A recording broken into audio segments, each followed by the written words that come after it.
jo namai, tai labai gerai. Motiejau, ar tu atsimeni, kas čia buvo atėjus? Tokia va, pasipuošus. Fotografija. O ką jinai ten mums papasakojo? Kas gali iškirpti, man truputėlį padėsite? Ne, neprisimenu. Motiejau, čia tavo mama šita? Ne. O koks jos vardas buvo, atsimeni? Ne. Neatsimeni. O kas atsimena, apie ką kalbėjo jinai? Apie gamtą. Apie gamtą. Kalbėjo apie gamtą. Ir ką jinai mum atvežė? Jinai mums atvežė visokių lauktuvių. Ką parodė, kai mes susėdę buvome? Augalus. Augalus kažkokius atvežė, Ona, tu buvai? Ne. Onai papasakosim. Nes Aš nebuvau. gal ir Gavrėlis nebuvo, jinai atvežė iš pelkių tokių ko? Augalų. Augalų mums pauostyti, taip? Gali parodyti. Nu, augalai buvo labai maži ten ant stalo. Ir Morta ateis, tauriukas dar tada buvo ateis. Buvo ir žiūrėk, Morta čia ar kas? Morta. Su Renata, nes Renata apsirengė tokį keistą kostiumą. Kas ten, Daniela, per kostiumas buvo? Krūmas. Krūmas, sako. O kam reikia tokio kostiumo? Aš žinau. Kad nufotografuotų gyvūnai ir jie nepabėgtų. Todėl, kiek jai nori nušauti, tai jinai gali pasislėpti ir kiek nepamatytų. Bet žinai, ką jinai daro? Jinai nesušautų, vaikšto, o su kuo? Jeigu jinai daro tokius... Ten buvo fotkina. Jinai atsinešė fotoaparatą, taip, ir jinai mums rodė ir paliko. Ai, kad galėtų nufotkinti, kad nepapėtų, kad apsimestų. Kas ateina tada prie jos? Kad apsimestų krūmų.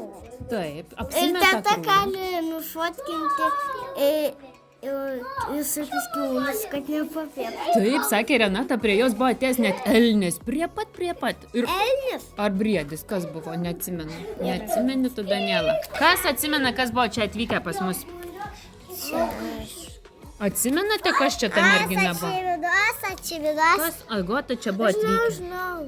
Kas? Čia buvo atvykę tokia mergaitė. Ir kodėl ji taip apsirengus, Lukai, pažiūrėk? Kad nematytų gyvūnai.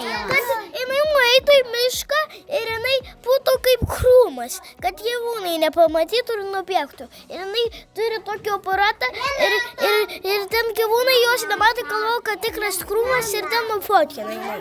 Ką jinai ten daro, Lukne? Fotkina krūmus ir visą pasaulį. A, Gabrielė. Gabrielė, o tu žinai, kodėl į to krūmą apsirengi? Todėl aš nematytų gyvūnų. Aš žinau.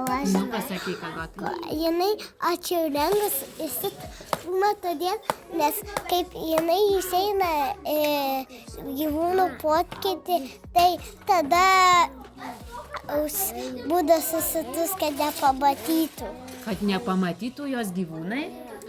Kaip gerai jūs atsimenat, žiūrėkit, aš turiu net parodyti, bet jūs ir patys darželyje ar matėte, kad yra Renatos šitos nuotraukos? Aš mačiau. Kas matė? Aš mačiau. Luknė matė?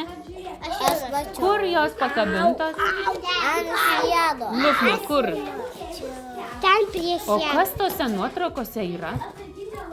Saulė. Saulė yra, kas dar? Ar matėte jūs ten ant sienos? Debesėlių buvo, tu girdi? Ar jinai tik tai debesėlių? Debesėlės visur yra debesėlės. O tai, Lukne, čia kažkokios įprastas nuotraukos, taip?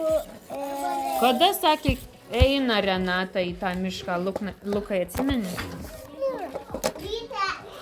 Agona, teik pasakyk. Pačiam ryte. O kodėl? Kai dar saulė nebūna patikėjus, nueina į tą vietą, kur geriausiai matosi saulė ir tada, kai pakyla saulė, jinai pradeda fotografuoti. O tai kodėl ji taip daro, gal žino kas nors, Lukne? Nes tu tiek turi gražius vaizdus. Kad būtų gražiau.